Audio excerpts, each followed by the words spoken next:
Sua força interior, ao redor do mundo com Joseph Murphy, Joseph Murphy Ph.D. Tradução de A.B. Pinheiro de Lemos, editora Nova Era, selo da editora Bestseller Limitada. 20ª edição ISBN 85, 7701, 032, 5. Título original: Viting ou East Power Copyright 1977 by Joseph Murphy. Sumário. Capítulo 1 Sua força interior, ao redor do mundo com Joseph Murphy. Capítulo 2 Pare de culpar seus pais. Capítulo 3 Será que as constelações o governam? Capítulo 4 O que é a verdade? Capítulo 5 A verdadeira arte de meditar e do relaxamento. Capítulo 6 O significado das verdades seculares. Capítulo 7 A paz neste mundo em mutação. Capítulo 8 O verdadeiro significado de você é o que come. Capítulo 9 O significado bíblico da mulher estranha. Capítulo 10 Os poderes espirituais que você pode aplicar.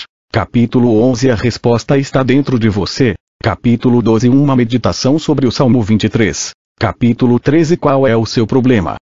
Capítulo 14 A casa mal assombrada e a mente mal assombrada. Capítulo 15 Tomando conhecimento da linguagem da Bíblia.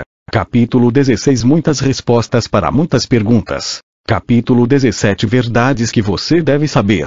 Capítulo 1 Sua força interior, ao redor do mundo com Joseph Murphy. Fiz uma viagem de 50 dias ao redor do mundo, em outubro de 1976, com excursões fascinantes por diversos lugares, visitando a Grécia, Turquia, Egito, Jordânia, Israel, Índia, Nepal, Tailândia, Singapura, Hong Kong, Japão e Havaí.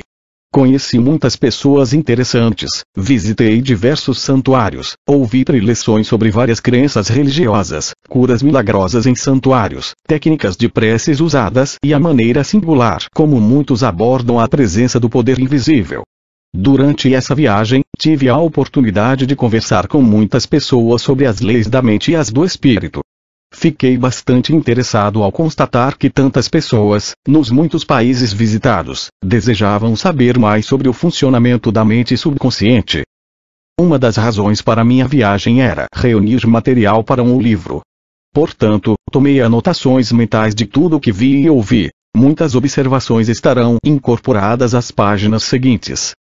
A cidade de Atenas é bastante moderna, com um interesse e um charme característicos. Parece mais fascinante a cada vez que a visito.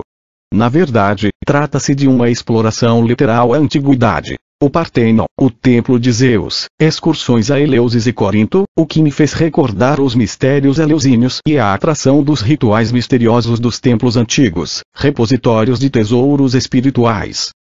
Você é o seu próprio Salvador. O guia em Corinto ressaltou amplamente que estávamos no mesmo lugar em que Paulo estivera ao elaborar e enunciar suas epístolas aos Coríntios.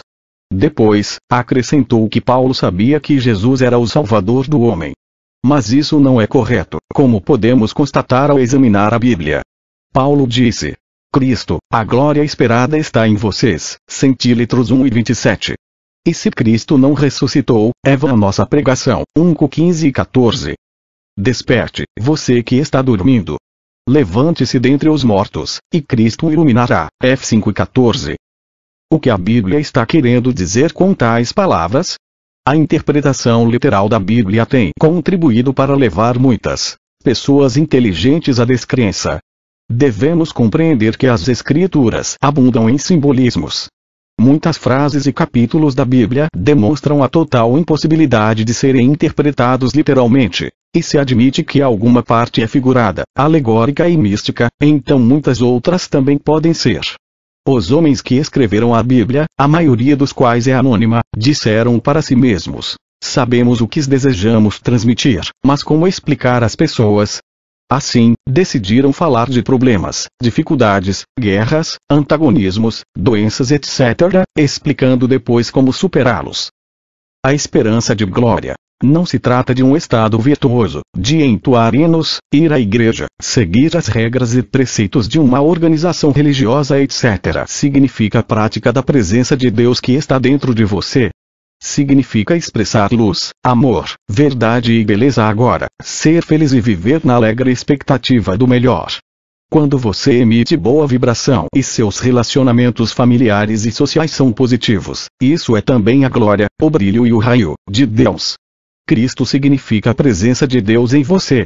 A palavra Cristo, como se sabe, não é um nome próprio. Trata-se de um título. É uma palavra grega que significa ungido ou consagrado.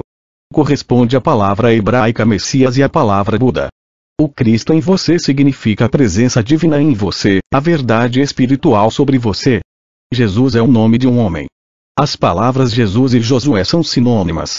A última significa Deus é a solução. Deus é salvação de todos os seus problemas.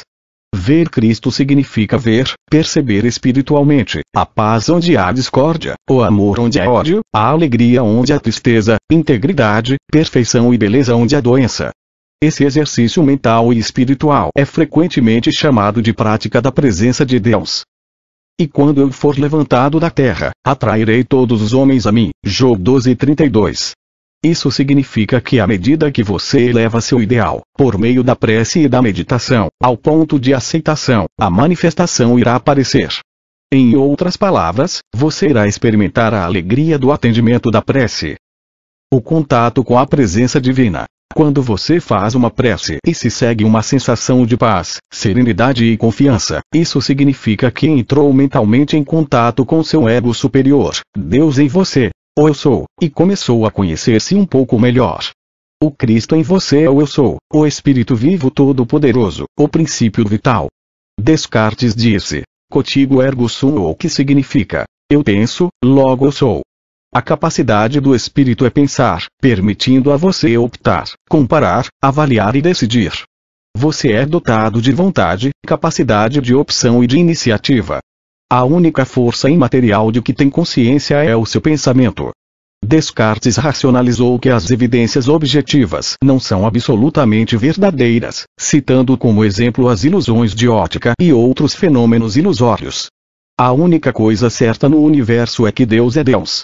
Quando você diz eu sou, está anunciando a presença de Deus dentro de você. Deus em ação em você.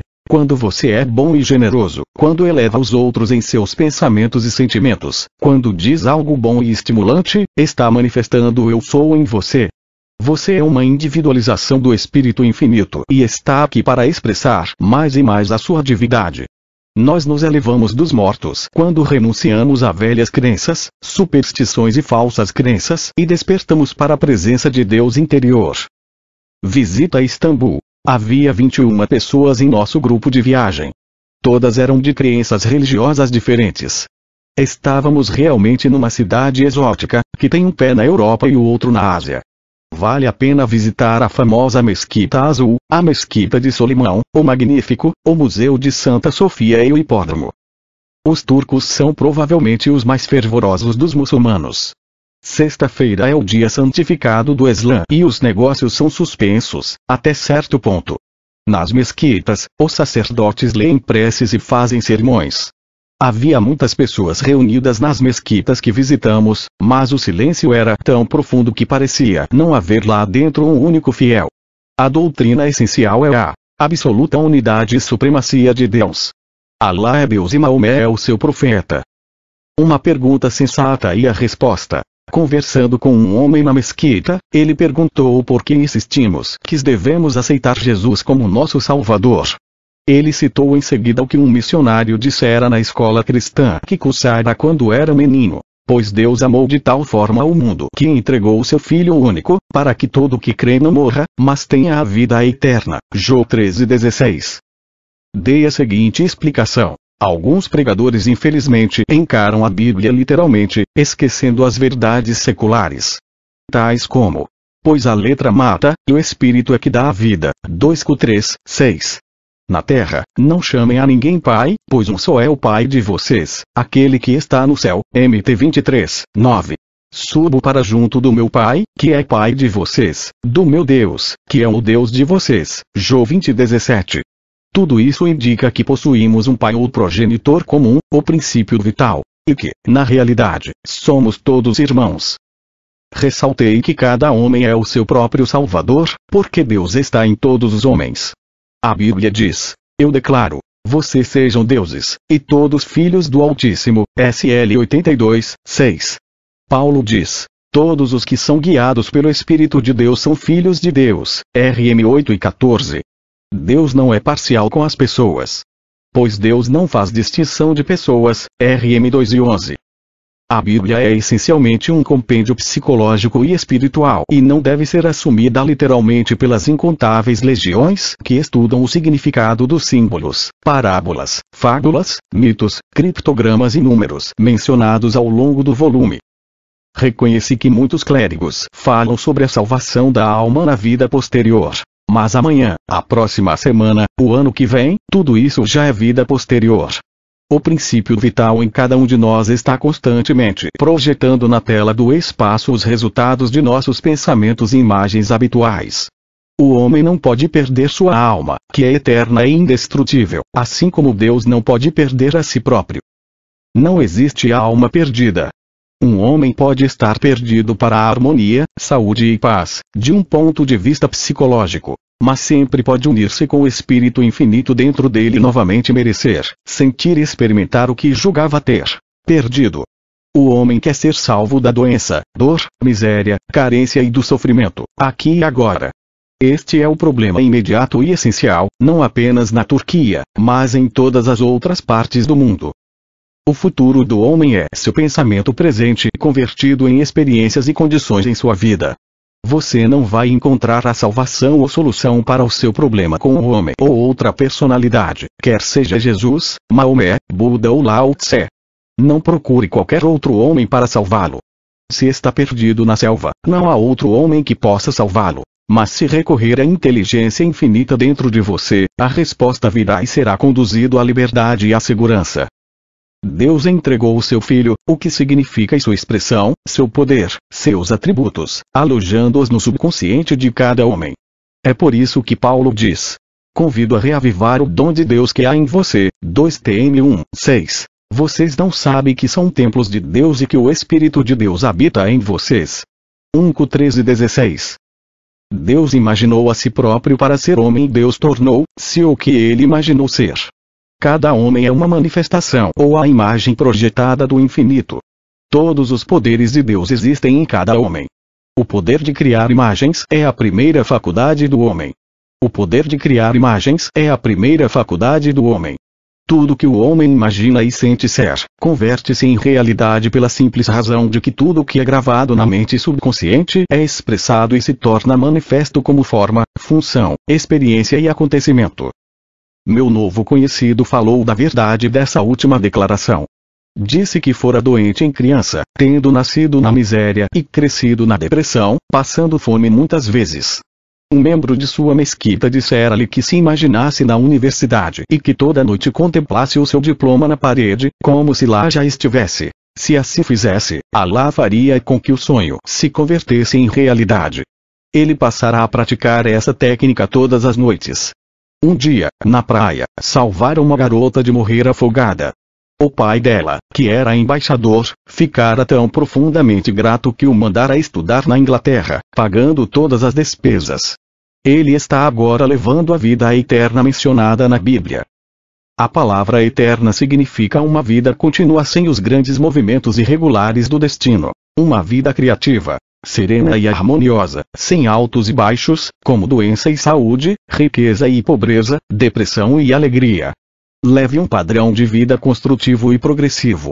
É realmente esse o significado da passagem bíblica, que muitas vezes se perde em complexidades teológicas e se torna um absurdo para a mente racional. Além do mais, é um insulto para os judeus, muçulmanos, budistas e shintoístas dizer-lhes que devem acreditar na personalidade de Jesus para serem salvos. Salvos do quê? Precisamos ser salvos da ignorância, medo, superstição, pobreza e doença. A ignorância é o único pecado e todo o sofrimento é consequência. Alcance uma nova concepção de si mesmo. Deus é a presença e o poder universal, instantaneamente disponível a todos os homens, não importando que sejam ateus, agnósticos ou santos. Seu pensamento é criativo. Você pode começar a alcançar uma nova imagem de si próprio sendo o que deseja ser. Alimente essa imagem com fé e confiança e descobrirá que o poder de Deus criativo está dentro de você. Saberá então pela primeira vez que é o seu próprio Salvador e terá a confirmação de que Deus reside em você. Só há um único poder criativo. Compreenda isso claramente. Pense muito a respeito, até que se torne uma convicção interior além de qualquer argumento, contestação ou dialética, uma convicção na qual se apoia mentalmente, em paz e harmonia. Toda sabedoria e poder de Deus estão dentro de você como o único Filho de Deus gerado, o que significa a expressão, o produto, a projeção do Espírito Infinito em você. Somos todos gerados do único, pois só existe uma presença e poder. As explicações acima satisfizeram inteiramente meu amigo muçulmano e ele está agora além do poder do subconsciente e a paz interior. A Terra dos Faraós. Foi a minha terceira visita a essa terra fascinante. Volta-se ao passado quando se visita Luxor e contempla-se o glorioso templo de Karnak, o Vale dos Reis e o Colosso de Menon, em Tebas, visões que deixam todos os visitantes dominados por uma espécie de temor e espanto místicos. Ouvimos preleções no Museu do Egito, no Cairo, vimos as fabulosas relíquias tiradas da tumba de Tutankhamon, a esfinge de alabastro e a grande pirâmide de Quéops. Houve também um espetáculo de som e luz emocionante nas pirâmides, mostrando os tempos fabulosos dos faraós. A Grande Pirâmide. Essa pirâmide é considerada como a principal das 7 maravilhas do mundo, sendo muitas vezes chamada de Evangelho na Pedra. Está situada no centro do universo, simbolizando a grande verdade de que Deus está no centro de seu ser. A pirâmide está relacionada com o homem e o universo. Cientistas do mundo inteiro têm estudado sua maravilhosa estrutura, a sua fabulosa antiguidade, a execução impecável do trabalho e o mistério de sua origem. O homem que nos falou sobre as pirâmides ressaltou que eminentes astrônomos, matemáticos, egiptólogos e arqueólogos têm realizado pesquisas amplas e chegando à conclusão de que os planejadores originais eram pessoas de inteligência excepcional e possuíam sabedoria cósmica. Os 4 pontos cardeais, o caminho da prece. A disposição da Grande Pirâmide está relacionada com os 4 pontos cardeais da bússola, que simbolizam as 4 partes do homem: espiritual, mental, emocional e física. Os 4 pontos cardeais também se referem às 4 letras no nome de Jeová, isto é, Yod-Heh-Vav-He.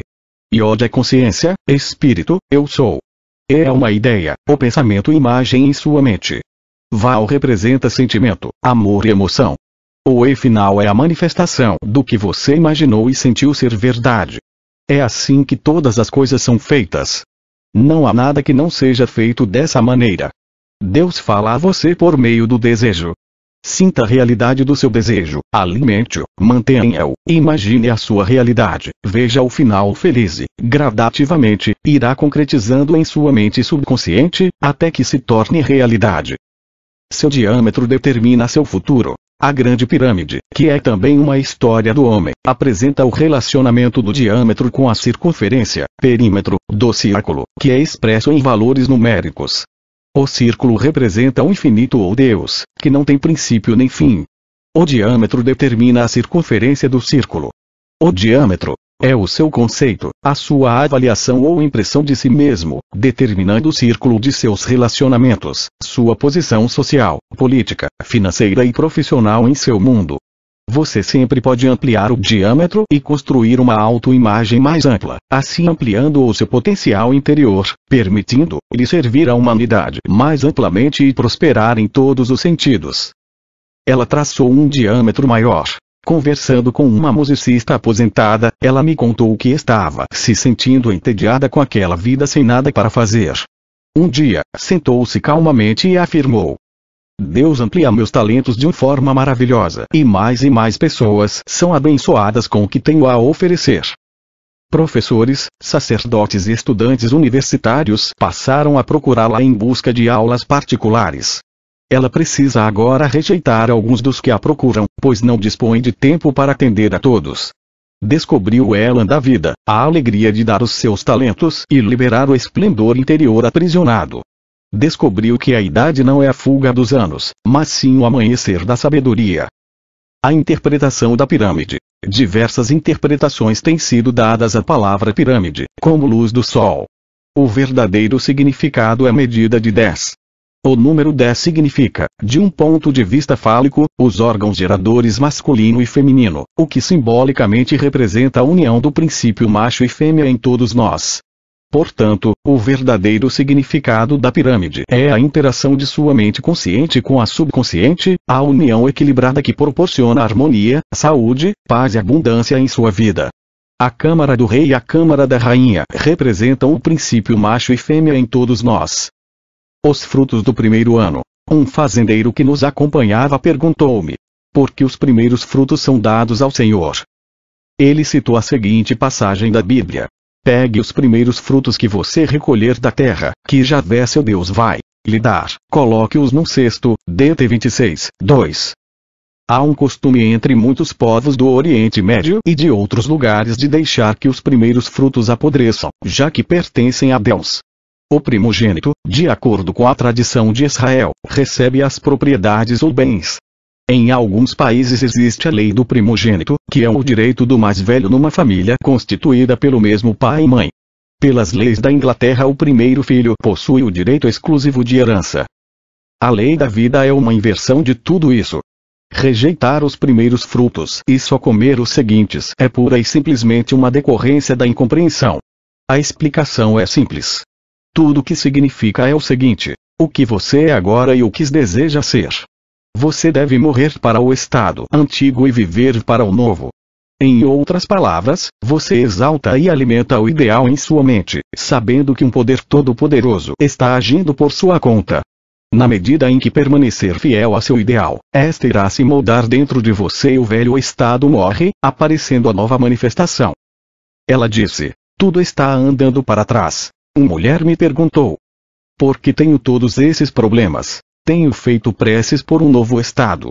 Sei o que quero, mas tudo está andando para trás. Expliquei que o processo de prece estava mudando a mente subconsciente dela. À medida que continuasse a desviar sua atenção do estado antigo, ele iria gradativamente se desintegrar, mas o processo de mudança poderia ser um tanto incômodo.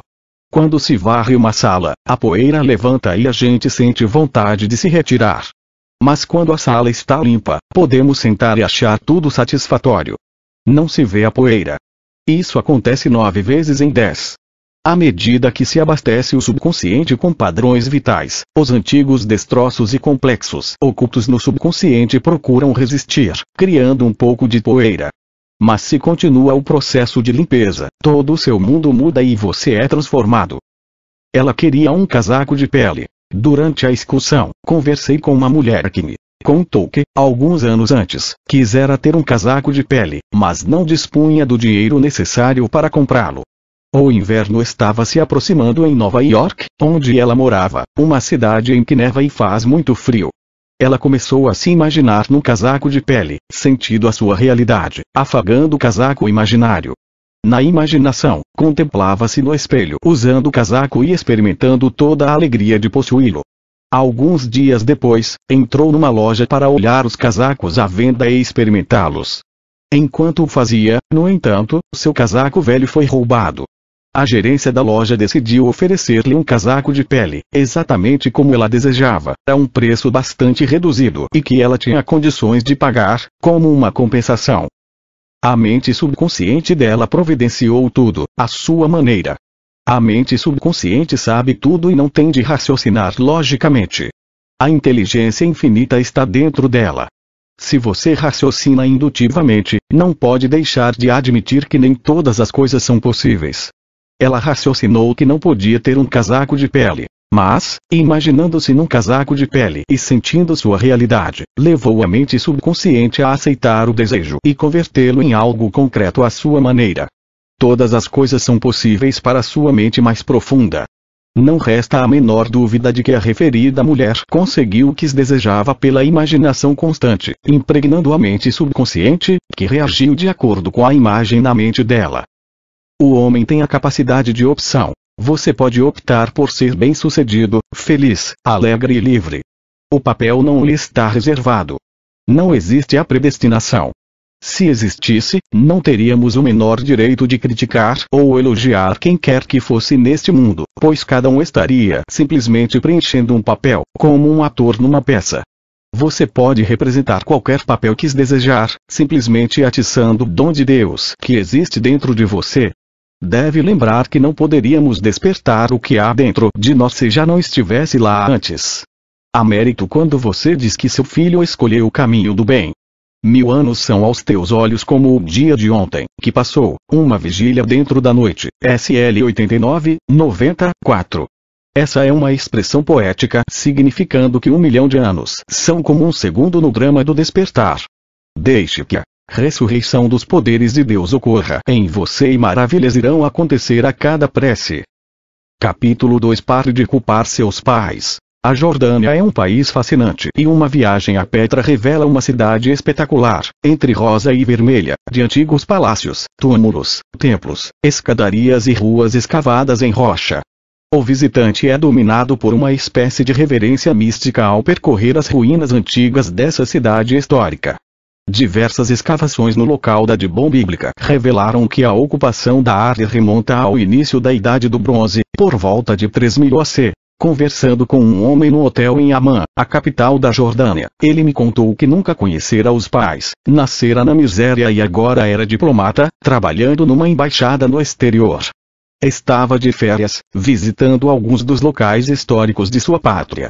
Durante a conversa, abordou uma grande verdade. Não importa qual a origem de seu nascimento, você sempre pode se elevar e superar todos os obstáculos, se souber como entrar em contato com a presença divina interior, que tudo sabe e tudo vê.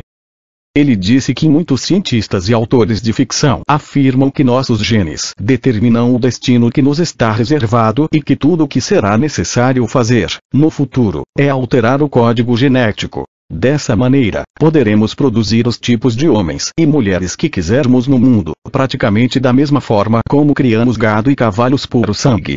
Ele acrescentou, rindo, que alguns chegam a ressaltar que, se uma mulher quisesse um filho como Einstein, Lincoln, Paderewski, Carver ou algum outro grande estadista ou sábio, tudo o que teria a fazer, contanto que houvesse disponível o fluido espermático congelado do homem específico, seria providenciar uma inseminação artificial. Assim, teria como filho o tipo de homem que admirasse. Outros dizem que basta ter algumas células de um homem eminente e colocá-las numa cultura, podendo-se então duplicar tantos tipos iguais a ele quantos de desejar. Há muito disparate e ficção em tudo isso. É verdade que herdamos por meio dos genes a cor dos olhos, pele, cabelos e muitas outras características. Dizem-nos que também herdamos a propensão para contrair determinadas doenças e que a estupidez e um alto quociente de inteligência nos são transmitidos por nossos pais. Está na hora de perguntarmos a nós mesmos, no entanto, o que herdamos da presença infinita e do poder de Deus dentro de nós. Na verdade, somos templos do Deus vivo e estamos aqui para revelar todos os poderes, atributos e qualidades de Deus que existem dentro de nós. Pense da seguinte forma: você foi um menino que teve um pai que foi um menino que teve um pai. Continue a retroceder. Para onde isso leva? De volta à célula primordial, à fonte divina, ao pai de todos. Todas as religiões dizem nosso pai. Todos temos um progenitor comum, o princípio vital. Os genes de Abraão, Moisés, Jesus, Elias, Maomé, etc. estão todos dentro de nós. Assim como estão também os genes de Gengis Khan, Sócrates, Platão e Aristóteles. Se você é um americano nato, pense em todos os ancestrais que já teve desde que os peregrinos desembarcaram na América. Um matemático poderia fazer o cálculo para você rapidamente. Robbie Wright, um físico cuja árvore genealógica remonta ao princípio do século XVI, calculou que teve 17.000 ancestrais desde 1600. Você não é uma vítima da hereditariedade. Uma de minhas irmãs, que foi professora durante muitos anos antes de ingressar no convento na Inglaterra, contou-me que certa ocasião teve como aluno um menino de inteligência excepcional. Era superior a todos os demais e ela recomendou ao sacerdote local, que concordou em enviá-lo para o seminário. Ele teria uma bolsa de estudo inteiramente gratuita. Mas o menino recusou, alegando: sou apenas o filho de um mineiro. O pai dele também assumiu essa atitude. É justamente essa atitude mental que o mantém e a muitos outros meninos numa espécie de cativeiro. Há uma continuação das mais interessantes dessa história. Um membro da nobreza local queria adotar um menino. Minha irmã recomendou uma criança de um orfanato próximo, cujos pais estavam mortos. Esse homem e sua esposa adotaram o menino imediatamente, indiferentes ao fato de que os ancestrais dele eram mineiros há várias gerações. O menino recebeu instrução particular de uma governanta e posteriormente foi estudar num dos principais colégios ingleses. Cresceu de acordo com os padrões vigentes na época, ligando-se apenas a meninos e meninas ricos. Seguiu todos os costumes, tradições e sistemas de casta que prevaleceram em sua criação e no meio em que cresceu. Numa de suas visitas, procurou minha irmã para convidá-la à sua festa de aniversário. Mas ressalvou que não poderia convidar o estudante que iria levá-la à festa, porque este era filho de um mineiro. Pode-se perceber toda a cena. Um órfão, filho de um mineiro, condicionado, educado e preparado para se ter em alta conta, julgando por isso que outro filho de mineiro era inferior. O outro menino mencionado anteriormente, que possuía uma inteligência excepcional, carecia da coragem de tentar, porque fora condicionado a pensar que era de uma classe mais baixa e por isso se considerava inferior. Foi a atitude mental dele que o impediu de se elevar, não os genes, cromossomos ou o fato de ser filho de mineiro. Considere a fonte. É um absurdo encarar seus pais, avós ou ancestrais como a fonte de seus poderes, qualidades, tendências, aptidões e características. Assim fazendo, você limita seu potencial. Deve compreender que provém de Deus. Deus reside dentro de você e é seu Pai Celestial. Toda a sua sabedoria, poder e glória estão à sua disposição, esperando que você recorra ao seu inesgotável reservatório de força e inteligência. Você não é uma mera confluência de átomos, moléculas, genes e tendências herdadas. Em vez disso, você é um filho de Deus vivo e herdeiro de todas as riquezas de Deus, espirituais, mentais e materiais. Não se amoldem às estruturas deste mundo, mas transformem-se pela renovação da mente, a fim de distinguir qual é a vontade de Deus, o que é bom, o que é agradável a Ele, o que é perfeito. RM 12, 2. Essa é a chave para uma nova vida. Sua mente é uma máquina que tudo registra. Todas as convicções, impressões, opiniões e ideias teológicas que aceitou e lhe foram incutidas na infância estão impressas em sua mente subconsciente. Mas você pode mudar sua mente. Pode começar a preencher-la agora com padrões de pensamentos divinos, aliando-se ao Espírito Infinito interior, alcançando a beleza, amor, paz, alegria, sabedoria, poder e ideias criativas. O Espírito em você irá reagir, transformando sua mente, corpo e condições. Seu pensamento é o veículo entre o Espírito, seu corpo e o mundo material. A nova geração de homens e mulheres. Grandes homens e mulheres não surgirão na América porque seus ancestrais aqui chegaram no Mayflovers ou por causa de sua hereditariedade, nem graças aos que pensam que podem produzir uma raça melhor de pessoas da mesma forma como se criam cavalos. Não se pode omitir o Espírito ou Deus. Algumas das maiores mentes saíram das áreas mais miseráveis. George Carver procurou o espírito interior em busca de orientação e inspiração, elevando-se a grandes alturas e cumulando seu povo e seu país através de suas descobertas, invenções e fórmulas, como um grande químico. Deixou de pensar em si mesmo, como um escravo, servo ou inferior a qualquer outra pessoa. Sua prece constante era: pense nele em todos os seus caminhos, e ele aplanará as suas trilhas. PV 3, 6. E Deus o atendeu, abençoando e fazendo prosperar. Pergunte a si mesmo frequentemente: o que herdei do infinito? E a resposta é a seguinte: Deus habita em mim e devo reconhecer esse poder e despertar essa presença dentro de mim, realizando maravilhas, pois seu nome é maravilhoso. Ele nasceu na cozinha do inferno. Um dos maiores cirurgiões que já conheci me contou que nasceu na cozinha de inferno. A mãe era prostituta, ensinaram-lhe a roubar quando era pequeno, jamais conheceu o pai. Pode-se dizer que tudo estava contra ele e que não tinha chance alguma na vida. Mas a verdade é que ele teve a chance de toda uma vida. Um dia, um cirurgião tratou de seus ferimentos depois de uma briga. Ele achou que o homem era tão generoso e bom que decidiu tornar-se também um cirurgião. E relatou-me: Imaginei-me todo vestido de branco, operando, e pedi a Deus que me ajudasse. Subitamente, houve uma mudança comigo. Não podia mais roubar. Estudei muito, ganhei uma bolsa de estudo e um dos professores pagou-me todas as despesas na faculdade de medicina, dizendo: pode saldar a dívida tornando-se um bom médico e um bom cirurgião. Deus atendeu a prece dele. Revelando sua divindade, podemos produzir mudanças na estrutura celular do cacto, milho, arroz e frutos, como os cientistas estão fazendo diariamente. Entretanto, para produzir um homem ou mulher mais semelhante a Deus, não se depende do corpo ou da estrutura do cérebro. Depende-se inteiramente de avivar o invisível, os poderes intangíveis de Deus dentro de cada um. Não se podem misturar numa massa qualidades como honestidade, integridade, justiça, alegria, coragem, fé, confiança, inspiração, amor e boa vontade. Não se podem incorporar sonhos, visões e iluminação em alguma mistura e dizer: agora teremos um novo homem. Caráter é destino. A fim de se elevar, o homem precisará de paz. A paz interior lhe permitirá estar em paz com o mundo. Ele precisará de amor e boa vontade para superar a ira, provações e atribulações do mundo. Ele precisará de amor e boa vontade para superar a ira, provações e atribulações do mundo. Precisará de coragem, fé e confiança nas leis criativas de sua mente, levando-o a servir ao resto da humanidade de forma mais maravilhosa e promovendo a paz neste mundo em transformação.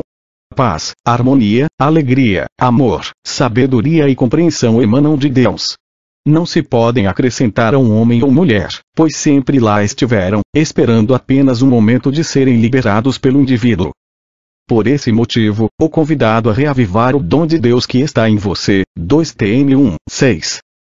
Quem são seus filhos? Gibran, o poeta místico, ressalta: seus filhos nascem através de você, mas não por você. Na terra não chamem a ninguém pai, pois um só é o pai de vocês, aquele que está no céu. Mt 23:9.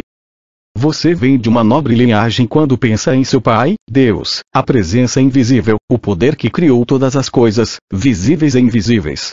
O céu significa a inteligência infinita em que você vive, se move e existe. Ao fazer uma prece, remonte à fonte de toda a vida e clame pela orientação, sabedoria, abundância e inspiração da presença prístina interior, o Pai de tudo. Recuse-se a admitir qualquer poder nas condições, circunstâncias, acontecimentos ou registros genéticos de pais, avós ou todos os ancestrais que o precederam. Homens, mulheres e condições não constituem a causa de seus sucessos ou infortúnios. A suprema causa, a única causa e poder, é o Espírito. Você não está limitado pelo karma ou pelo passado. Deus habita em você. Regozije-se e fique contente, desenvolvendo-se em sabedoria, verdade e beleza. Deixe Deus se elevar em você. Lincoln fracassou muitas vezes em sua carreira política, mas persistiu, tendo fé e confiança num poder supremo para conduzi-lo e orientá-lo. Não perdeu tempo a se preocupar com suas supostas desvantagens. Andava até 60 quilômetros para ouvir uma aula. Os pais eram analfabetos e extremamente pobres. Mas Lincoln teve uma visão e, através do poder de Deus, acabou realizando-a. Beethoven era surdo, mas ouvia música com o ouvido interior. Leonardo da Vinci nasceu na pobreza, era filho de uma jovem camponesa e de um conquistador local. Edison foi expulso de uma escola porque o professor disse que ele era atrasado demais, mas mesmo assim decidiu iluminar o mundo. Einstein foi rejeitado por diversas escolas, porque era considerado pouco inteligente para ser admitido. Não obstante, seguiu em frente e alcançou as culminâncias em matemática e física, revelando um mundo de lei e ordem divinas. Newton era filho de um camponês muito pobre, que morreu antes de ele nascer.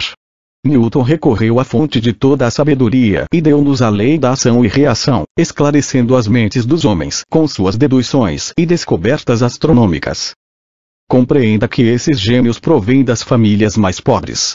Newton, apesar de cego, deu-nos paraíso perdido.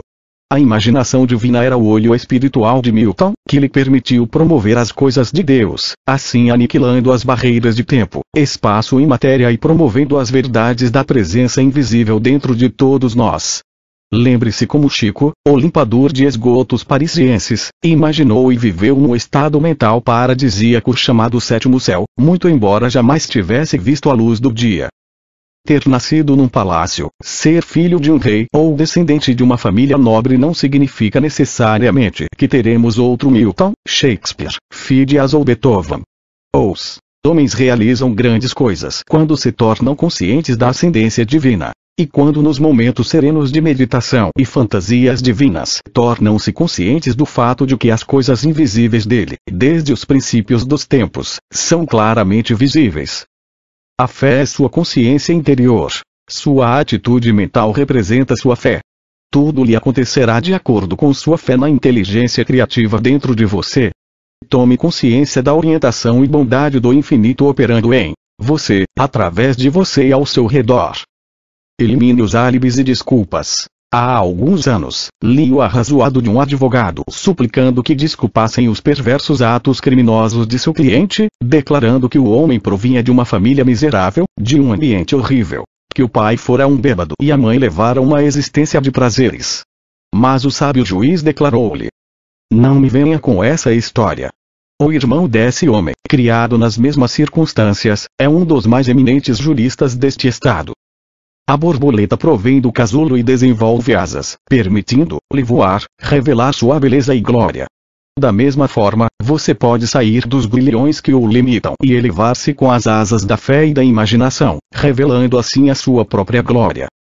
A ascendência divina e a ascendência humana. É verdade que você herdou de seus pais tendências genéticas que determinam a cor de sua pele e olhos, assim como a sua constituição física.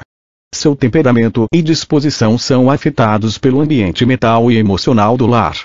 Cada criança é submetida ao condicionamento, doutrinação, disposições, sentimentos e convicções dos pais.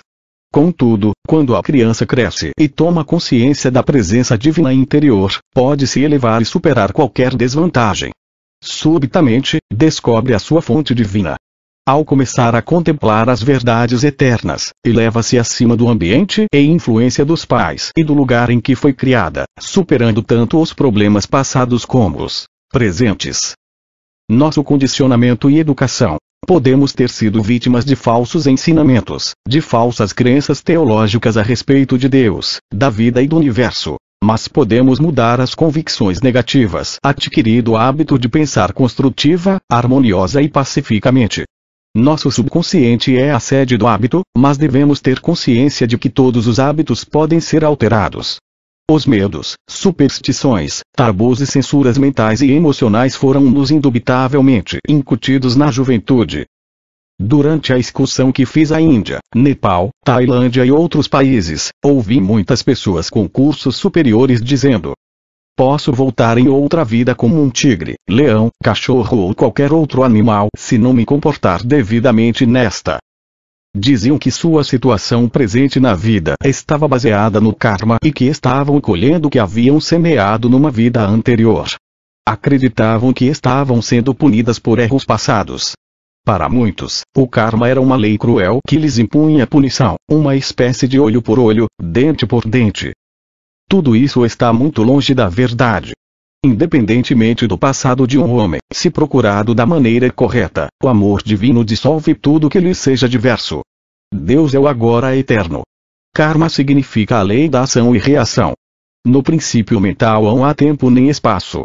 Qualquer homem pode transformar sua vida agora entregando-se a uma transfusão de amor, luz e verdade divinos. Ele elimina as consequências de erros passados através da limpeza da mente subconsciente. Quando poluímos ou imprimimos falsas convicções em nossa mente subconsciente, sofremos as consequências. Mas podemos eliminá-las por meio da prece científica, que é a prática da presença de Deus. Os crimes, erros, equívocos e ofensas atrozes do homem podem ser apagados da mente subconsciente, libertando a pessoa dos resultados ou da punição decorrentes das impressões deixadas no subconsciente. A prece superficial ou o ingresso em alguma igreja não serão suficientes. Nada que seja superficial será o bastante, mas um desejo intenso e uma fome e sede do indivíduo por um novo nascimento em Deus, que alterem fundamentalmente seu caráter, aliados a uma saturação constante da mente com as verdades eternas, poderão eliminar a punição ou reação do subconsciente.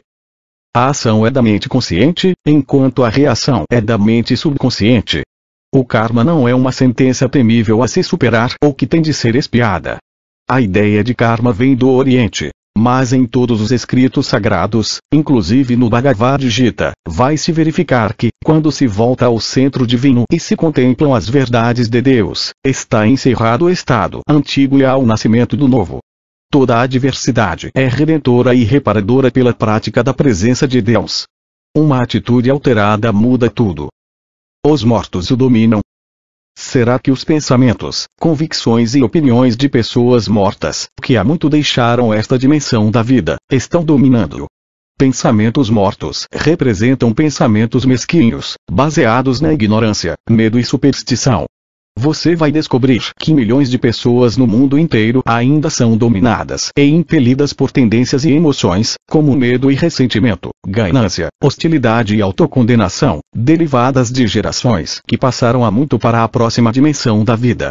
Lembre-se de que tudo o que aprendeu e adquiriu na infância, muito embora possa imitar os hábitos de seus pais e avós, pode ser mudado por meio da prece científica.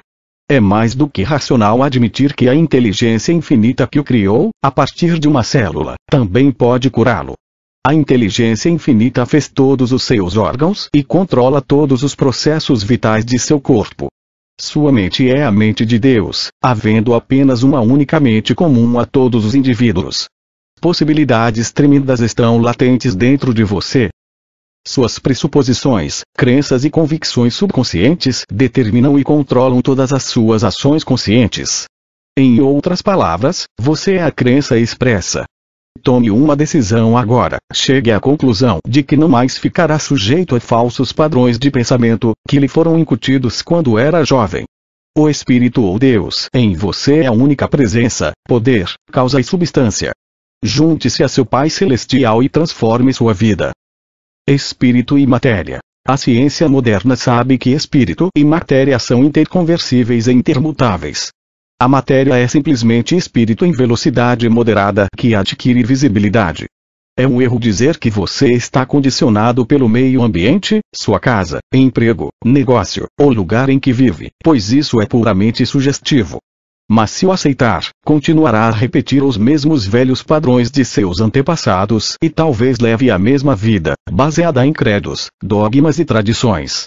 Os fatores externos não são criativos. O poder criativo está dentro de você. Um cientista não encara uma coisa criada como causa. É um efeito.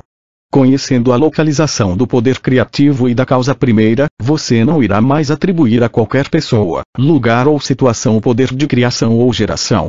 Seu próprio pensamento é o único poder criativo de que está consciente. Torne-se um canal para o divino. Todos os poderes do infinito estão latentes e lhe são inerentes.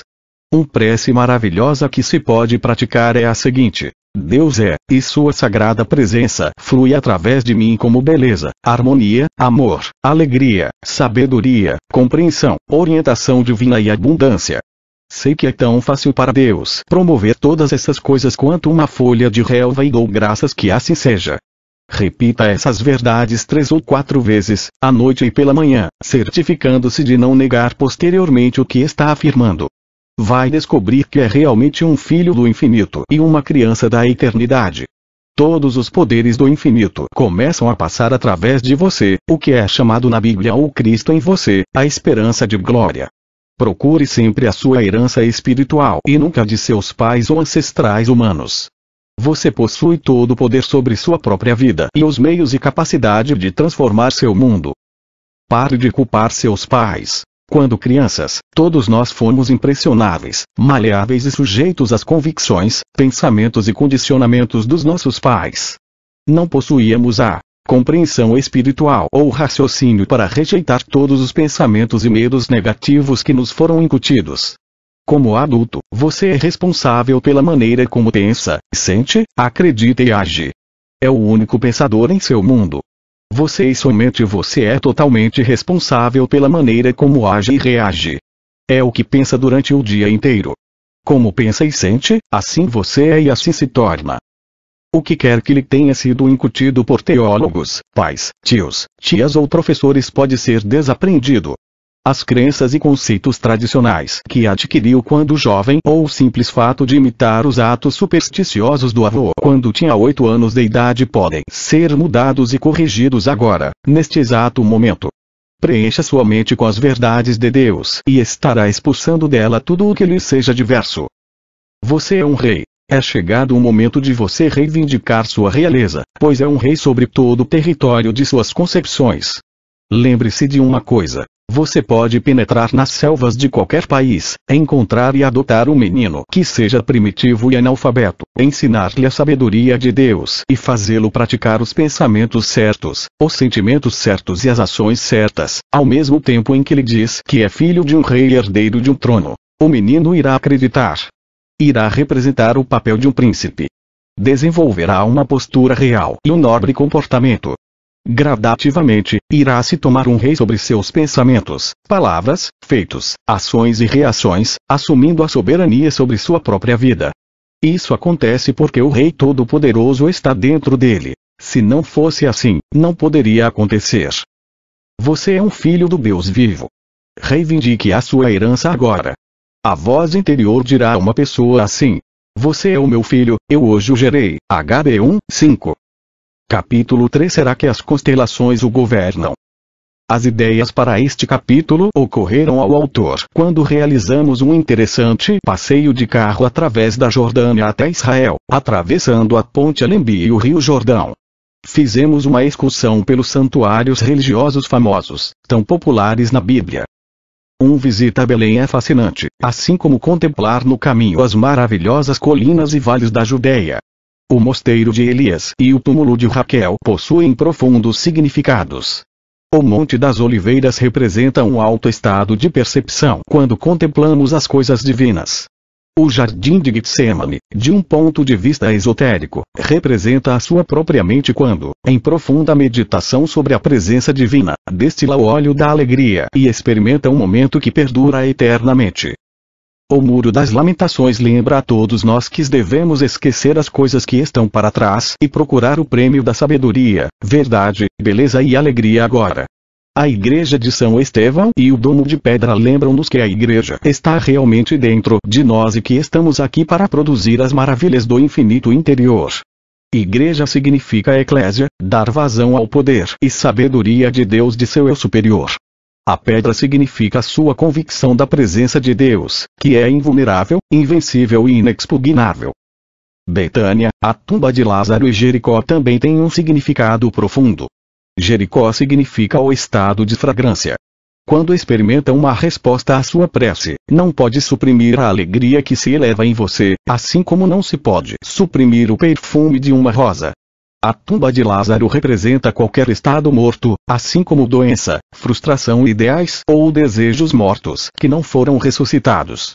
Quando desperta para os seus poderes divinos, você se encontra com o infinito e ressuscita o desejo latente em seu interior. Tudo que pede e sente ser verdade será ressuscitado pela mente subconsciente e projetado na tela do espaço. O Mar Morto também possui seu lado simbólico. Nada vive ali. Tem uma estrada, mas não tem saída. É por isso que está morto. O que serve para nos ensinar que devemos dar generosa e alegremente os nossos talentos, faculdades e habilidades. Você pode dar cordialidade, bondade e boa vontade. Pode transmitir vibração e exaltar a divindade em todos os que o cercam. Dê as ideias de Deus. Dê assim como a árvore dá seus frutos e o sol dá seus raios, sem fazer perguntas. Que haja uma circulação divina do amor, paz e harmonia de Deus sempre operando em você. Deixe que sua riqueza circule sabiamente, judiciosamente, construtivamente. Tudo isso é essencial para uma vida plena e feliz. É natural dar amor, assim como a mãe dá amor ao filho no berço. Ela não exige qualquer compensação. Belém representa a casa do pão, isto é, o pão da paz, harmonia, alegria, inspiração e orientação divinas. Esse é o pão da vida. Betânia significa a superação de qualquer problema por meio do poder de Deus que existe em você. Elias significa a presença de Deus ou a consciência do Eu Sou em você, o conhecimento de que Deus residente é o seu Salvador. Ele culpava as estrelas. Há uma conjugação maléfica de planetas em meu horóscopo e tudo está saindo errado. Saturno está à minha casa solar, declarou um homem que me foi consultar há algum tempo. Ele estava absolutamente convencido de que sua perda intensa de visão e os prejuízos financeiros eram predeterminados pelas estrelas, apesar de seu oftalmologista, depois de examinar o fundo do olho, achar que era muito mais provável que a fonte do declínio da visão fosse um distúrbio emocional. Expliquei ao homem que já é um fato sabido na medicina psicossomática atual que fatores mentais e emocionais desempenham um papel incontestável nas doenças. Durante a conversa com esse homem, que tinha tanto medo do seu horóscopo, ele revelou que sentia um profundo ressentimento e intensa hostilidade à sogra. Disse que na verdade detestava o simples fato de vê-la. Expliquei que sua mente subconsciente estava assumindo literalmente o que sentia e escolhera os olhos como bode expiatório. Além disso, a inveja pelo sucesso financeiro de um colega acarretara o seu próprio empobrecimento, porque na realidade estava dizendo a si mesmo: ele pode alcançar o sucesso e conquistar a riqueza, enquanto eu não posso. Ou seja, estava colocando o outro num pedestal e rebaixando a si mesmo. Na verdade, estava se roubando e atraindo mais carência, miséria e limitações para si mesmo. A compreensão do que estava fazendo a si próprio tornou-se a cura. Pediu à sogra que se mudasse e ela atendeu. O ressentimento e hostilidade desapareceram, ao afirmar livremente, com amor. Irradio amor e boa vontade e gostaria que todos tivessem as bênçãos da vida, inclusive minha sogra. Vejo a presença de Deus operando nela, através dela e ao seu redor. Transformou essa prece num hábito e a visão não demorou a voltar ao normal. O oftalmologista informou que recuperara inteiramente a visão.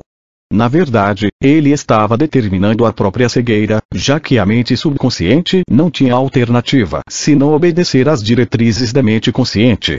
Começou a fazer uma prece pelo sucesso e prosperidade do colega e logo voltou a prosperar novamente, para seu próprio espanto. Descobriu que, rezando pelo sucesso e prosperidade do homem de quem tinha inveja, estava também rezando por si mesmo. Essa nova atitude mental dissolveu toda a inveja, que é filha do medo.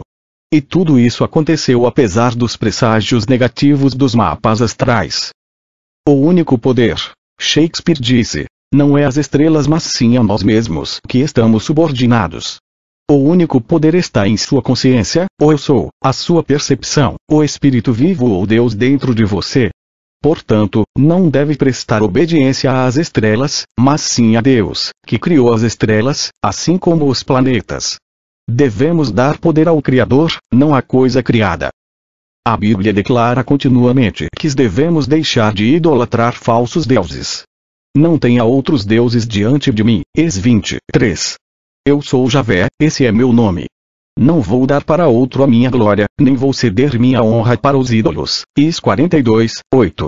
Você se cansou de seus numerosos conselheiros, que se apresentam, então, e o salvem os astrólogos que observam as estrelas e a cada mês fazem prognósticos do que vai acontecer a você. Is 47, 13. A lei da mente em ação. 2 professores amigos meus mandaram fazer seus mapas astrais, pelo preço de $50 cada. Por sugestão minha, concordaram em não lê-los, para não impregnarem suas mentes subconscientes com os prognósticos negativos dos horóscopos. Durante 12 meses, fui o depositário dos 2 horóscopos. Durante esse tempo, expliquei-lhes amplamente a lei da vida, porque, como o homem imagina em sua alma, assim ele é. PV 23, 7. Isso significa que tudo aquilo que você pensar e sentir ser verdade vai impregnar a mente subconsciente e tudo o que fica impresso no subconsciente acaba se manifestando. Também expliquei que é impossível qualquer coisa acontecer, a menos que já tenha alguma afinidade ou equivalência na mente. Todos moldam, formulam e ajustam seu próprio destino, por seus pensamentos e sentimentos habituais. Expliquei ainda que, muito embora suas mentes subconscientes pudessem ter sido poluídas com negativismo e falsas crenças, poderiam mudá-las por meio de uma identificação com as verdades eternas, em vez dos padrões do zodíaco. Poderiam carregar suas baterias mentais e espirituais regulares sistematicamente, contemplando as verdades de Deus, que transcendem a todos os mapas astrais. Meus dois amigos praticavam o pensamento construtivo de acordo com o princípio imutável da verdade. No fim do ano, os dois examinaram os horóscopos em meu gabinete e riram alegremente. Havia predições negativas que jamais se consumaram. Ao contrário, onde havia indicações de perdas financeiras e acidentes, eles haviam encontrado o sucesso e a saúde. Ambos não apenas haviam prosperado, mas também tinham sido promovidos em suas respectivas universidades. Se tivessem lido antes os horóscopos, as sugestões negativas teriam ficado gravadas em seus subconscientes e certamente todas as coisas previstas acabariam ocorrendo. E seja feito conforme a sua fé. MT 8 e 13. Se você acredita em predições negativas, será justamente isso o que vai experimentar, porque a lei da vida é a lei da fé. A busca. Segundo a lei da alegoria, Abraão deixou a Caldeia em busca do verdadeiro Deus. Os caldeus eram extremamente ativos na elaboração da astrologia e atribuíam tudo aos movimentos das estrelas, assim comparando profanamente a coisa criada ao Criador. Abraão, que significa o pai da multidão, nosso pai, compreendeu que o mundo é governado por seu Criador e causa primeira. E se dedicou totalmente a Deus, a única presença, poder, causa e substância. A psicologia da antiguidade. A astrologia também pode ser compreendida como a psicologia da antiguidade. Conheço sensitivos e psíquicos que leem o passado, o presente e o futuro com extraordinária acurácia, revelando tendências e características de indivíduos, sem qualquer conhecimento de astrologia. Alguns usam um baralho e fazem predições com espantosa precisão. Outros utilizam números, revelando episódios passados e planos e propósitos presentes. O processo do psíquico é simplesmente sondar o subconsciente da pessoa. O sensitivo ou psíquico entra em contato com seu subconsciente. Na verdade, você já lhe contou tudo, antes mesmo que ele diga alguma coisa. E mesmo que haja alguma validade nas predições astrológicas, não é porque você nasceu em 5 de agosto ou 4 de julho que possui determinadas características. Na verdade, é uma decorrência das crenças coletivas inconscientes da raça ou da mentalização em massa naquele período específico do ano. O falecido Carl Jung disse: na medida em que existem deduções astrológicas realmente corretas, elas não são resultantes de efeitos das constelações, mas sim do nosso hipotético caráter, tempo.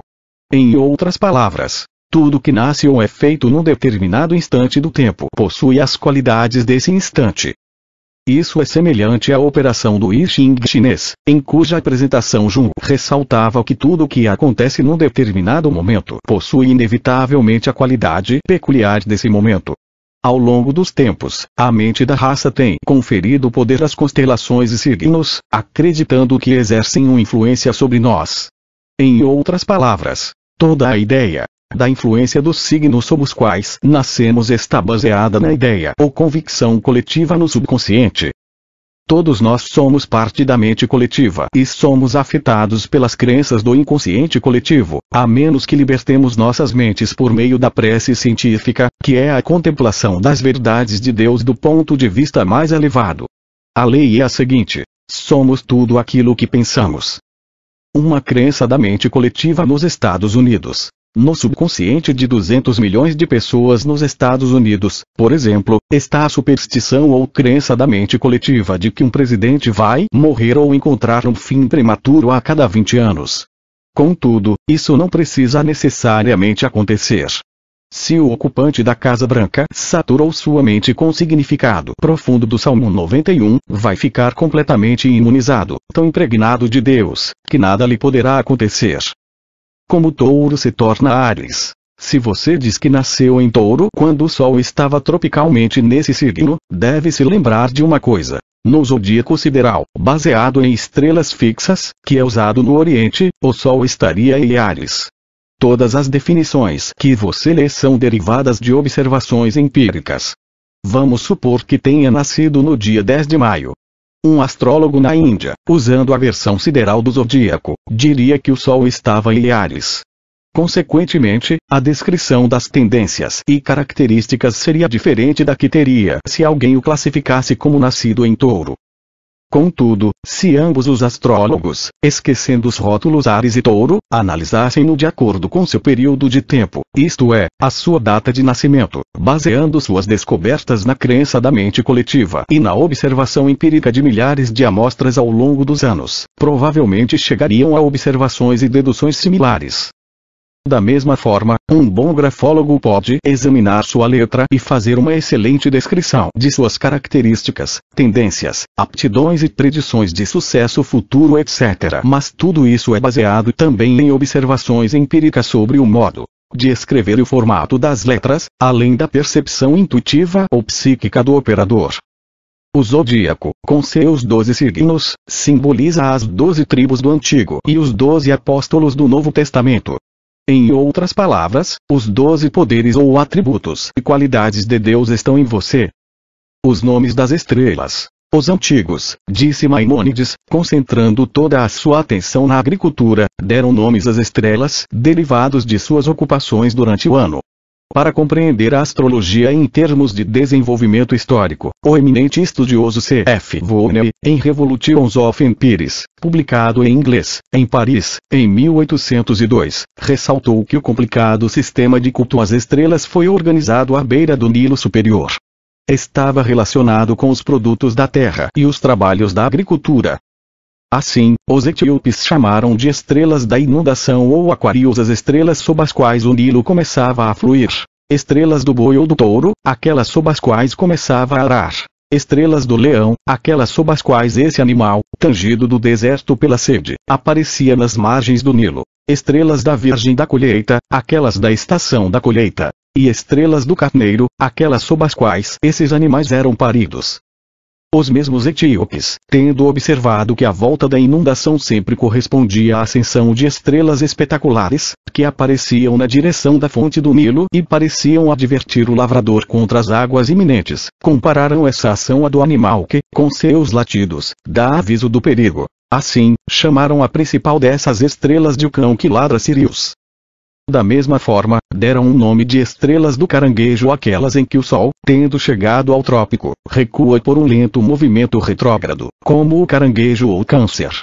Deram um nome de estrelas do bode selvagem ou Capricórnio àquelas onde o Sol, tendo chegado a seu ponto mais elevado no trajeto anual, descansa no topo do gnomo, imitando o bode, que adora escalar os cumes das rochas. Deram um nome de estrelas da balança ou libra àquelas em que os dias e noites, sendo iguais, pareciam em equilíbrio como naquele instrumento. Chamaram de estrelas do escorpião aquelas que apareciam quando determinados ventos periódicos traziam vapores, que queimavam como o veneno do escorpião. Os homens diziam, por uma metáfora perfeitamente natural, o touro espalha sobre a terra os germes da fecundidade, na primavera. O carneiro livra os céus dos poderes malignos do inverno. Ele salva o mundo da serpente, símbolo da estação das chuvas, e restaura o império da bondade, verão. O escorpião derrama seu veneno sobre a terra e espalha a doença e a morte. O que acabamos de relatar é uma breve sinopse da pesquisa de Volney, em seu artigo sobre o culto de símbolos.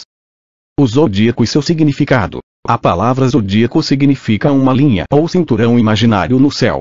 Não é um corpo físico e, obviamente, não possui qualquer atração gravitacional. É por isso que os astrônomos e astrofísicos ficam perturbados e perplexos pelas pessoas que acreditam nisso. Sabiamente, os cientistas rejeitam inteiramente a suposta influência dos 12 signos, tendo certeza de que a alegação dos astrólogos, de que a influência é decorrente da atração gravitacional, é totalmente absurda. A Bíblia e as estrelas. Desde os céus pelejaram as estrelas contra Cisera, desde a sua órbita o fizeram, JZ 5:20. Indubitavelmente, isso significa que Cisera verificou que seu horóscopo, baseado em averiguações astrológicas, era desfavorável. Como já foi ressaltado anteriormente, essa é a psicologia da antiguidade. Os antigos diziam que quem nascia no determinado signo teria uma constituição psicológica específica, tais como peculiaridades, características, tendências e aptidões, que seriam predominantes. Se Sisera acreditava que as estrelas estavam contra ele, naturalmente lhe aconteceria o que acreditava, pois a lei da vida é a lei da fé. Todos nós somos criados com determinadas crenças, opiniões, medos e atitudes em relação à vida. Todos nós somos condicionados de maneira diferente na juventude. Contudo, não há fatalismo, porque podemos mudar nossas vidas sintonizando com o infinito e afirmando que a verdade de Deus é a nossa verdade. Como pensamos, falamos e agimos, do ponto de vista da presença e poder infinitos, assim estaremos projetando um horóscopo espiritual para nós mesmos, baseado na sabedoria, verdade e lei e ordem divinas. Obviamente, Sisera temia a derrota e a morte. Como Jó disse, o que eu mais temia aconteceu, Jó 13:25. Tal atitude mental só podia terminar numa derrota desastrosa de Sisera. Ele poderia ter superado as predições negativas que lhe foram feitas pelo astrólogo. Poderia ter se virado para a presença de Deus interior e conseguido a paz, a harmonia, amor e a ação correta divina. Sua vida poderia ter mudado inteiramente. Sisera era um filisteu e não estava a par das leis da mente ou dos caminhos do Espírito Infinito. Sua derrota não estava nas estrelas, mas sim em sua mente subconsciente. Os filisteus cultuavam ídolos e estátuas de pedra em seus templos, considerando-os deuses. Muitas pessoas que se dizem cristãs, judias, muçulmanas e budistas temem e dão poder à peste suína, aos germes, ao tempo, à magia negra, ao vodu, aos espíritos malignos, ao câncer, à velhice e à morte. Contudo, a morte não existe, mas apenas a vida. E a idade não é a fuga dos anos, mas o amanhecer da sabedoria. Daqui a 1 bilhão de anos, você estará vivo em algum lugar, porque Deus é a vida e Deus não pode morrer. A vida dele é agora a sua vida. Recorra a esse poder. Não importa quem ou o que você é, e independentemente de qualquer signo zodiacal sob o qual possa ter nascido, sempre pode recorrer a essa presença espiritual, ao poder que criou o universo e que é onipotente, em busca de orientação, direção e cura. Se abrir a mente e o coração para receber, esse poder irá atendê-lo e restaurar sua alma.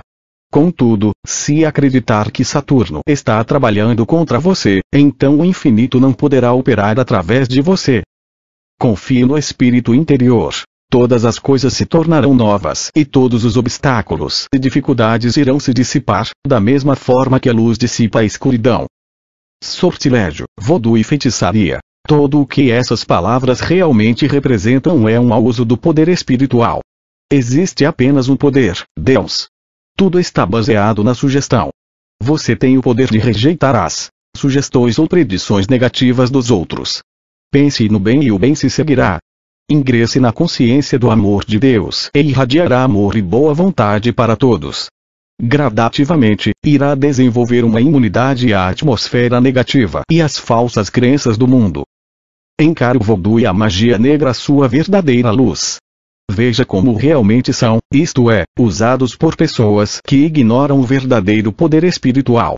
Essas pessoas pensam que sabem tudo a respeito, mas não sabem nada. Ao encarar tais coisas à sua verdadeira luz, todo o poder delas desaparece. Só existe um poder, movendo-se como unidade e harmonia, o poder afirmativo. O uso negativo do poder oculto é destruído pelo uso construtivo do poder. A posição real e suprema é a da união consciente com a fonte da vida. Esteja consciente disso e não precisará mais se preocupar com qualquer ação das sugestões negativas dos outros. Lembre-se da reciprocidade entre você mesmo e o poder infinito. O poder da sugestão é um poder oculto, mas o poder que cria todas as coisas é o poder oculto, que é a fonte de todas as coisas. O falecido juiz Thomas Trovard declara, em O Poder Oculto: se alguém nos é tão hostil e tão lamentavelmente ignorante da verdade espiritual a ponto de procurar exercer o poder da sugestão maldosa contra nós, só posso ter compaixão. Nada vai conseguir, porque estará disparando grãos de ervilhas, soprados por um tubo, contra um encouraçado. É exatamente a isso que equivale. Para ele, no entanto, equivale a algo mais. Pois é uma verdade dizer que as maldições sempre voltam para se acomodar no lugar de onde vieram. Uma grande verdade. Não há presságio contra Jacó, nem magia contra Israel. No tempo certo dirão a Jacó e a Israel o que Deus realiza. NM 23 e 23. Jacó é o homem despertado para a verdade da presença divina dentro dele. Israel representa um homem que crê e conhece a soberania do único Espírito e a predominância do seu pensamento. Mas entre os filhos de Israel, desde os homens até os animais, não se ouvirá nem o latido de um cão. Êxodo 11:7. Nossos primeiros relógios. Um navegador aéreo disse-me em Israel que as estrelas foram nossos primeiros relógios, o que é certo. Ele verifica as estrelas não só para determinar o curso, mas também o tempo. Os observatórios navais e o observatório de Greenwich, na Inglaterra, utilizam as estrelas e o Sol para determinar a hora exata. As estrelas governam nosso mundo até determinado ponto, mas não em qualquer sentido astrológico. No planetário, os astrônomos podem levá-lo de volta a milhares de anos no passado porque conhecem a lei dos movimentos das estrelas, que é sempre matematicamente acurada e com uma precisão perfeita. Semeando e colhendo. Nos tempos antigos, os homens determinavam as épocas para o plantio e a colheita pelas posições das estrelas. Quando Áries aparecia num determinado lugar, o equinócio da primavera estava próximo. As estrelas são governadas por uma precisão matemática tão ritmada e sublime, que eram idolatradas nos tempos antigos. Quando Libra aparecia em determinado ponto na atmosfera celestial, era o equinócio do outono. Era o momento da colheita e as árvores despojavam-se de suas folhas. Ciclos da vida. Há os ciclos da infância, adolescência, juventude, maturidade e velhice. Há os ciclos anuais, os ciclos diários, os semanais, mensais e horários. Os ciclos da vida mental estão baseados em suas ideias, crenças, opiniões e convicções, que revolvem na consciência e afloram de acordo com sua natureza. O sol no céu era um símbolo de Deus para os antigos. Encaravam suas funções como divinas em relação à terra. Sabiam que o sol não era Deus, mas os lembrava da verdadeira luz invisível interior. As estrelas de Deus representam as estrelas da verdade dentro de você.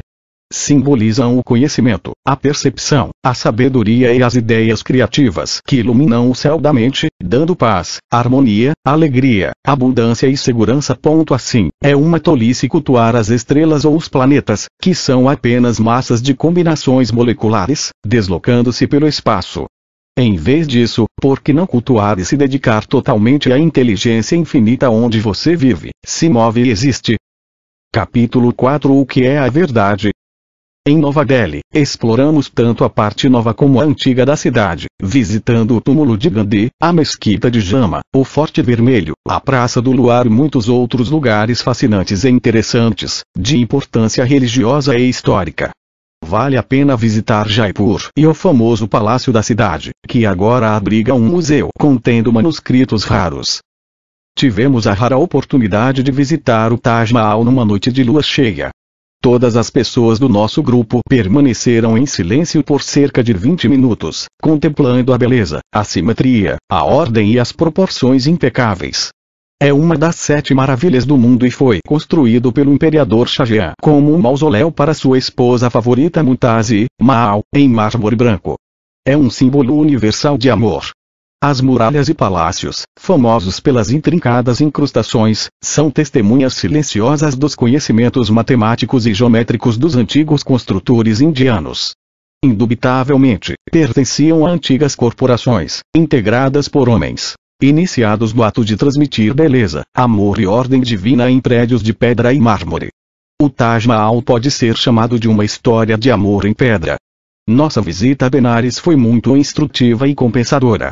O guia fez uma excelente dissertação sobre os costumes religiosos, métodos de sepultamento e história dos muitos templos famosos, tanto budistas como hinduístas. A ideia para este capítulo ocorreu-me quando um membro do nosso grupo perguntou ao guia: acha que as crenças dos budistas representam a verdade? Ao que o guia respondeu: o que é a verdade? 2 mais 2 são 4. Buda ensinou a verdade quando disse que a ignorância é o único pecado. Achei que o jovem guia responderá de forma muito inteligente. Recordem a seguinte passagem do Evangelho de João. Pilatos disse: o que é a verdade? Ao dizer isso, Pilatos saiu ao encontro das autoridades dos judeus, e disse-lhes: eu não encontro nele nenhum motivo de condenação. João 18:38. A pergunta de Pilatos não foi respondida. A verdade é Deus e Deus é a verdade. E Deus não pode ser conhecido no sentido absoluto. Contudo, podemos aprender as leis da mente e começar a pensar certo, sentir certo e agir certo, o que transforma nossas vidas. Os antigos diziam: a verdade é aprendida no silêncio, a verdade é transmitida no silêncio, pois Deus habita no silêncio. Uma mulher em nosso grupo disse que o cristianismo era a verdade. Outros achavam que o budismo era a verdade e um dos nossos amigos hindus acreditava que o Gita continha toda a verdade. Se um homem diz que o catolicismo é a verdade, imediatamente é desafiado por um batista ou qualquer outro. Vamos supor que uma porção de pessoas, alegando ser cientistas cristãos, unitários, cientistas divinos, cientistas religiosos, católicos, unitários, cientistas divinos, cientistas religiosos, católicos, protestantes, budistas etc., afirmem que possuem a verdade, seria parecido com a fábula dos cegos descrevendo o elefante. Só existe uma única verdade, uma lei, uma vida, um poder, uma substância, um Deus, o Pai de todos, o princípio vital, do qual provém todas as coisas. Por isso é que Jesus ficou em silêncio quando lhe fizeram a pergunta. A verdade é a presença silenciosa, ou eu sou ou Deus em todos nós. A Bíblia diz: eu sou o caminho, a verdade e a vida. João 14:6. Eu sou significa a existência, vida, consciência, Deus, o Espírito infinito dentro de você, sem rosto, forma e figura. Se você alega que o budismo é a verdade, poder ter um argumento. Mas sempre que aplica um rótulo, não tem a verdade. O velho ditado que se perdeu na névoa dos tempos é bastante apropriado. Quando se lhe dá um nome, não se pode encontrá-lo. Quando se o encontra, não se pode dar-lhe um nome. É o desconhecido dentro de você, sem rosto, forma ou figura, sem tempo, sem formato definido, sem idade. Como se pode aplicar-lhe um rótulo? Como podemos, por exemplo, rotular paz, amor, harmonia, alegria, boa vontade, inspiração, orientação, beleza, riso, honestidade, integridade ou justiça? Não se pode certamente considerar tais qualidades e atributos como católicos, protestantes, judeus ou hinduístas. Assim como não se pode também rotular os princípios da química, física, astronomia, matemática etc. Todos são cósmicos e universais, estão disponíveis a todos os homens. Deus não faz acepção de pessoas. De fato, estou compreendendo que Deus não faz diferença entre as pessoas. At 10:34. Você está no mundo de opostos. Se está chovendo, o dia é nublado e você vai fazer uma viagem, pode comentar: o dia está horrível. O fazendeiro cuja terra está sofrendo com a seca diz: é um dia maravilhoso. Ele abençoa e se regozija com a chuva. Os fatos da vida não são iguais para todas as pessoas. Qualquer coisa que você possa dizer a respeito de religião ou política tem seu oposto e um argumento contrário. Em compensação, Emerson discorre sobre esse assunto, dizendo: encontramos em toda a natureza a polaridade ou ação e reação, na escuridão e luz, no calor e frio, no fluxo e refluxo das águas, no macho e fêmea, na inspiração e expiração de plantas e animais, na sístole e diástole do coração, na gravidade centrífuga e centrípeta, na ondulação de fluidos e do som, na eletricidade, galvanismo e afinidade química. Induz ao magnetismo numa extremidade da agulha. O magnetismo oposto ocorre na outra extremidade. Se o sul atrai, o norte repele. Para esvaziar aqui, você tem de condensar ali. Um dualismo inevitável divide a natureza, de tal forma que cada coisa é uma metade sugere outra para torná-la inteira, como espírito, matéria, homem, mulher, diferente, igual, subjetivo, objetivo, dentro, fora, superior, inferior. Movimento, repouso, sim, não. O falecido juiz Thomas Trovard, autor de muitos livros sobre ciência mental, disse que se uma coisa é verdadeira, há um meio pelo qual é. Um homem pode dizer, por exemplo, morangos me dão urticária. Contudo, milhões de pessoas comem morangos e não ficam com urticária. Ao contrário, chegam a considerar o morango como um alimento universal. O homem que é alérgico a morangos impôs-se essa lei de tal forma que é verdadeira para ele. Mas não é uma verdade cósmica ou universal.